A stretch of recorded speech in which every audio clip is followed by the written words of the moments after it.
Hello and welcome. I'm back with another tutorial which is Introduction to Interface Security in SAP. Let's look what is interface security in SAP. So SAP supports a variety of interfaces like ALE, BAPIs, RFCs and web services. Understanding the types of interfaces your system uses is the first step to secure them. So there are what was first we need to understand what is the interface. Interface works as a middleware or intermediate between two or logical systems or managed systems in SAP. Now we will look into the types of interface which we have in SAP. So the first one is ALE, which we say application link enabling. So it is used to exchange the message between SAP to SAP and SAP to non-SAP systems through iDocs. So what are the iDocs? So iDocs is basically a message-based file which contains the message data, which needs to be sent from SAP to SAP or SAP to non-SAP systems. The next one is BAPI. So BAPIs are the functional modules used for synchronous communication, allowing for real-time data exchange.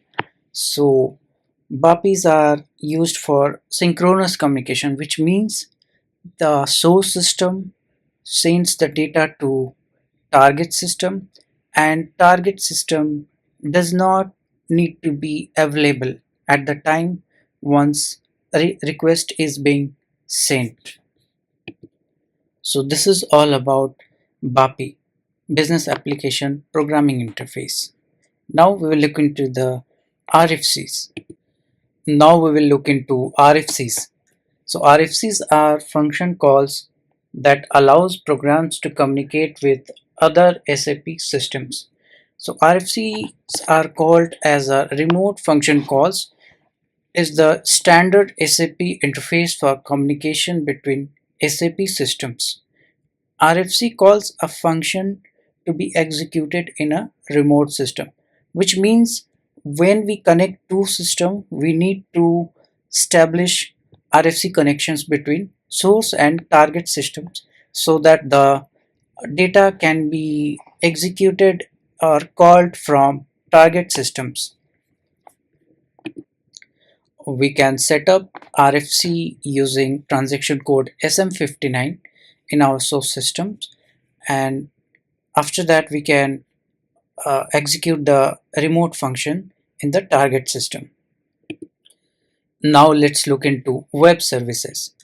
In SAP, web services are a standardized way of communication between a client application which consumes example information from a server application in a service oriented architecture. So SAP web services use SOAP or RESTful API architectures for the data communication over the internet or HTTPS. So SAP NetWeaver Application Server ABAP can be used as a provider and a consumer of web services. SAP Web Services uses OData Web Protocol. So SAP OData is a standard web protocol used for querying and updating data present in the SAP using ABAP. In SAP, we use SEGW transaction code to create an OData service. OData service is basically used to define best practices that are required to build and consume RESTful API. And now we will see how can we secure our SAP interfaces within the communication channels. So in SAP there are few techniques through which we can secure our interfaces. So we will look into that one by one. First one is transport layer security, which is TLS. So TLS encrypts data exchanged between SAP systems and external applications. So whatever the interface is being used to send the data across SAP to SAP system or SAP to non-SAP systems, TLS provides the encryption for those data and it secure them. The second one is SNC, Secure Network Protocol. In SAP, we can configure SNC so that whatever the data is being sent, that is secured. So using secure protocol like HTTPS and SFTP, it helps to protect the data in transit. The last one is firewall. We can configure firewall rules to restrict access to SAP interfaces, only allowing unauthorized communication, which means let's say the attackers are trying to interfere in between the communication, so they will be stopped once we will use the firewall rules in SAP. Now we will see how we can manage interface user authorization. So user accessing SAP interfaces must have appropriate authorizations to prevent unauthorized access and data manipulation. So there are few techniques which we can use for the user authorization management for the interface. So first one is a role-based access control. We can create the SAP roles using PFCG transactions, and we can provide the uh, authorization which is needed for interfaces in the SAP. Like let's say for web services, we can provide the authorization object like s underscore service or s underscore start.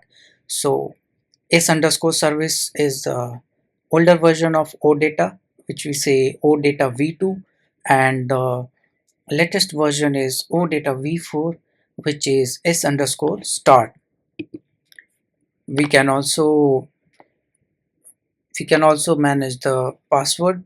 We can enforce strong password policies and a regular audit uh, for the user passwords.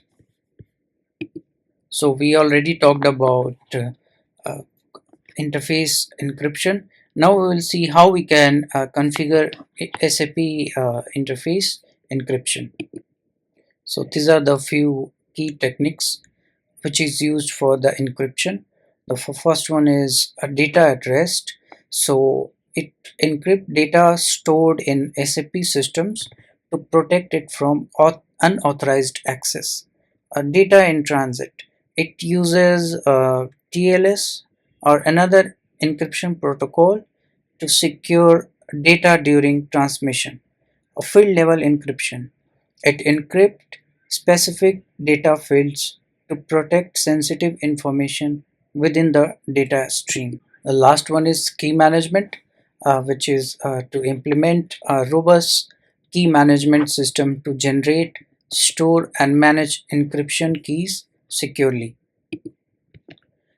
Now we will see how we can monitor and audit interface activities, which is necessary for the system auditing purpose. So for compliance purpose, it is the monitoring and auditing is a must and needed for the SAP systems. The first one is log analysis for the monitoring of and auditing of the interface. So we can monitor the log, we can review interface logs to identify unusual activity or potential security breaches. The second one is security event monitoring. We can use a security event monitoring tools to detect and alert on suspicious activities. The last one is the audit trials. We can create audit trials to record user access, data changes, and other relevant activities. So we can also use third-party tools to secure our SAP interface, like firewalls. So third-party firewalls can be provided additionally for security measures beyond the SAP firewalls. SAP provide these features so that we can use the third-party firewalls as well. So data loss prevention (DLP). DLP tools can help prevent sensitive data from leaving the SAP system. We can use third-party DLP tools for this securing SAP interfaces. IDPS, intrusion detection and prevention system. So these all third-party tools are used in cybersecurity also. So SAP security is also a kind of SAP cybersecurity. So we can leverage these tools, these third-party tools for securing our SAP interfaces. So there are a few best practices which we can adopt for SAP interface security.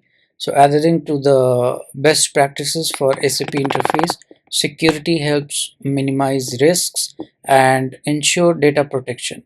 So we can provide the regular security assessment. We can conduct regular vulnerability assessments and penetration testings. So like let's say security uh, patch, we can look into the security patch which is released by SAP, the weekly or monthly SAP notes we can refer, and we can apply the patches accordingly. We can implement SAP we can implement strong password policies which is required for all the users. uh, we can put the secure configurations. We can configure SAP systems with the security in our mind, minimizing attack surfaces. So and we can provide user trainings. We can educate end users so that they will not mess up with the system, mess up with their access.